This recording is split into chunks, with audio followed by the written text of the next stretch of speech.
ADN TV news में आपका स्वागत है। मैं हूं शब्बीर खान। खालिद गुड्डू पिछले कई महीने से जेल बंद। इनकी मदद के लिए फिर आगे आई एमआईएम की टीम। मजलिस इत्तेहादुल मुस्लिम के औरंगाबाद सांसद इम्तियाज़ जलील, वारिस पठान, हैदराबाद के एमएलए बलाला साहब फैयाज़ खान ने सीधा डीआईजी से मुलाकात की और खालिद गुड्डू के बंगले पर ली एक पत्रकार परिषद, जिसमें इन्होंने क्या कहा आइए दिखाते हैं।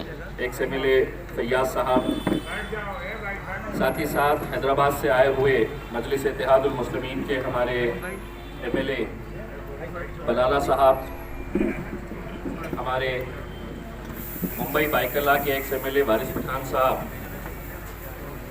हम चारों के साथ और कुछ पदाधिकारी आज सीधा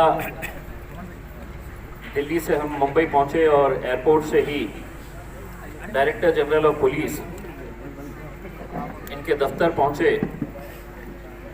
हम पूरे कागजात के साथ वहां पर गए और डीजी साहब को इस बात से वाकिफ़ कराया कि किस तरह से लगातार भिवंडी के कुछ पुलिस ऑफिसर्स, हमने साफ शब्दों में ये कहा है कि हम पूरे पुलिस डिपार्टमेंट के बारे में नहीं कह रहे, लेकिन कुछ पुलिस वालों की जो हरकतें हैं वो यकीनन पूरी तरह से ये साबित करती है कि ये किसी न किसी राजनीतिक दबाव के अंदर, किसी न किसी के इशारों के ऊपर ये जो लगातार केसेस खालिद गुड्डू के ऊपर लादे जा रहे हैं।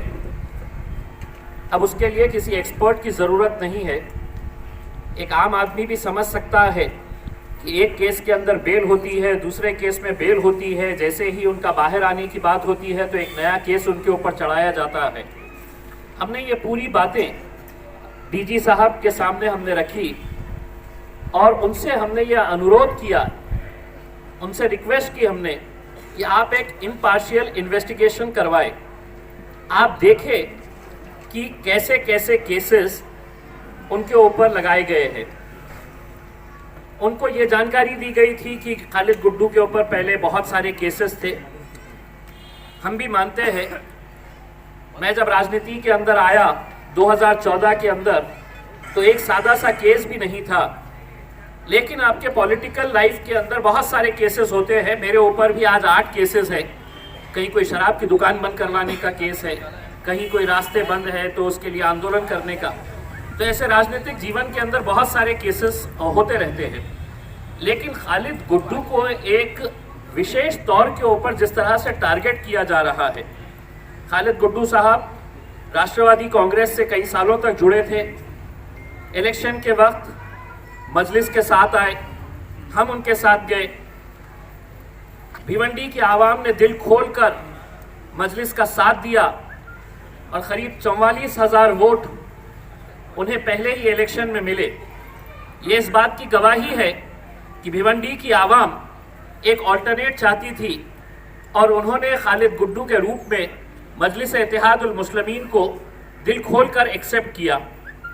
जीत और हार जो भी हो, लेकिन हमने पिछले कुछ सालों से हमने ये देखा है कि उस इंसान को इस वजह से टारगेट किया जा रहा है कि यहाँ पर मजलिस इत्तेहादुल मुस्लिमीन दिन ब दिन मजबूत होती जा रही है।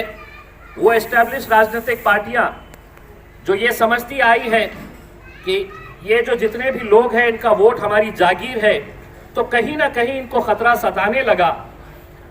तो सबसे मजबूत खिलाड़ी कौन है, तो उसी को कमज़ोर कर दो, और उसी के इरादे से ये इनके ऊपर लगातार केसेस किए जा रहे हैं। एक आखिरी का जो केस किया गया है, वो केस अगर हम देखें तो मेरे हिसाब से राजनीति के अंदर ये एक ऐसा हथियार है जिसका कभी भी कहीं पर भी जो भी सत्ता में बैठी सरकार है वो इसका इस्तेमाल कर सकती है। ये केस इन्वेस्टिगेशन का है। हम जिन्होंने कंप्लेंट फाइल किए हैं उस महिला के बारे में हम ज्यादा नहीं बताएंगे, लेकिन 2 साल के बाद अगर कोई एक ऐसा केस करते हैं, हमने जितने फोटोग्राफ्स थे उस महिला के जिसने कंप्लेंट रजिस्टर करी थी, पुलिस डिपार्टमेंट के अधिकारियों के साथ जितने फोटोज थे उनके बर्थडे के, उनको गुलदस्ता देते हुए, उनको फूल देते हुए, ये सब हमने डीजी साहब की आंखों में लाए हैं, उनको हमने सबमिट किए हैं और हमने उनको ये बताया है कि अगर इसी तरह से अगर सत्ता में बैठी सरकारें अगर विपक्ष के नेताओं को इसी तरह से झांसे में डालकर फंसाने की कोशिश करेगी, सत्ता का दुरुपयोग करेगी, तो हो सकता है कि कल हम में से कोई भी राजनीति के अंदर खड़े ही नहीं रह सकेगा।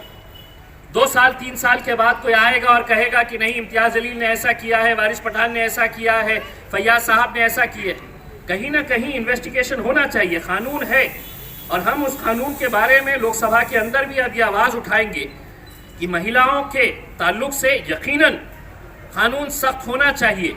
लेकिन इसका मतलब ये नहीं है कि कोई महिला पुलिस स्टेशन में जाती है और फौरन इनको अरेस्ट कर लिया जाता है। कुछ ना कुछ तो इन्वेस्टिगेशन करने की जिम्मेदारी पुलिस वालों की होनी चाहिए या नहीं होनी चाहिए। या यहाँ पर अंधा कानून चल रहा है कि आएंगे, कोई रजिस्टर कर देगा केस और पुलिस वाले उठाकर लेकर जाएंगे। हमने इससे पहले जब हम आए थे, यहाँ के पुलिस कमिश्नर साहब से हमने मुलाकात की, हमने उनको सब बताया और उस वक्त भी हमको यहाँ के जितने भी लोग थे उन्होंने सब ने हमको ये नहीं कहा कि यहाँ के पुलिस कमिश्नर इसके अंदर इन्वॉल्व है, यहाँ के सीनियर ऑफिसर्स इन्वॉल्व है, लेकिन यहाँ के 1-2 पीआई के बारे में विशेष तौर से हमको बताया गया। एक राउत, क्या नाम है, एक शीतल राउत नाम के पीआई अब वर्दी पहन लिए है, तो इसका मतलब ये नहीं है कि मैं अब इस इलाके का राजा हूं और मैं कुछ भी कर सकता हूं। क्राइम ब्रांच में थे तो जितने केसेस खालिद गुड्डू के ऊपर हुए हमने पूरा ब्यौरा निकाला। तो क्राइम ब्रांच के अंदर जब थे तो पूरे केसेस क्राइम ब्रांच के जरिए ये साहब करवाते थे। फिर ये साहब का ट्रांसफर हो गया है, आज 6-6.5 साल से यहीं पर है। आज किस पुलिस स्टेशन के अंदर है? शांतिनगर पुलिस स्टेशन के सीनियर पीआई है, पीआई है, एसीपी है, डीसीपी है। सबको कानून के तहत काम करना है, सबको एक दायरे के अंदर आपको ये साबित करना है कि साहब ये अगर दोषी है तो हम भी कहीं पर भी किसी सूरत के अंदर हम किसी का समर्थन नहीं करेंगे अगर कोई दोषी है सही तरीके से। लेकिन अब हमको भी ये समझ में आ रहा है कि किन के इशारों के ऊपर ये काम किया जा रहा है और हमने साफ तौर के ऊपर हमने ये मामला पूरा डीजी साहब को बताए हैं, जो additional DG law and order Maharashtra के हैं राजेंद्र सिंह साहब। हमने उनसे मुलाकात की, उनको पूरी डिटेल्स बताई और हमने कहा कि अगर विशेष तौर से अगर सिर्फ 1-2-3 नीचे के अधिकारी अगर इस तरह का खेल खेल रहे हैं और वो समझ रहे हैं कि मैं किसी को भी उठाऊंगा और किसी को भी अंदर डाल दूंगा, तो कानून अगर मेरे लिए है तो कानून राउत साहब के लिए भी बना हुआ है। वो अपनी मर्जी से अपने दिल के हिसाब से कहीं पर भी कुछ लाद नहीं सकते हैं, उनको भी कानून के दायरे के अंदर रह के काम करना पड़ेगा। जिस तरह से हम ये बोल रहे हैं कि अगर कोई मजलिस इत्तेहादुल मुस्लिमीन का कोई भी छोटे से छोटा कार्यकर्ता हो या बड़े से बड़ा नेता हो, अगर कोई गलत काम के अंदर मुलविस रहेगा, पार्टी कतई उसके साथ खड़े नहीं रहेगी। ये हम साफ तौर के ऊपर बताना चाहते हैं।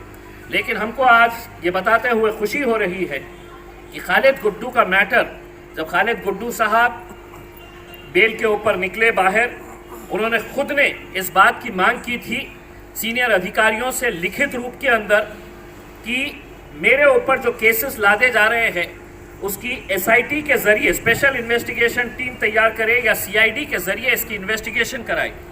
साथ ही साथ खालिद गुड्डू के लेटर के बाद मैंने खुद खासदार की हैसियत से और महाराष्ट्र मजलिस इत्तेहादुल मुस्लिमीन के अध्यक्ष की हैसियत से मैंने भी पुलिस डिपार्टमेंट के तमाम वरिष्ठ अधिकारियों को ये लिखा था कि आप इसकी एक बड़े लेवल के ऊपर इंक्वायरी कराई जाए। आज हमको ये बताते हुए खुशी हो रही है कि हमें ये जानकारी दी गई है कि खालिद गुड्डू का पूरा मैटर अब महाराष्ट्र की सीआईडी क्राइम ब्रांच जो है वो करने जा रही है।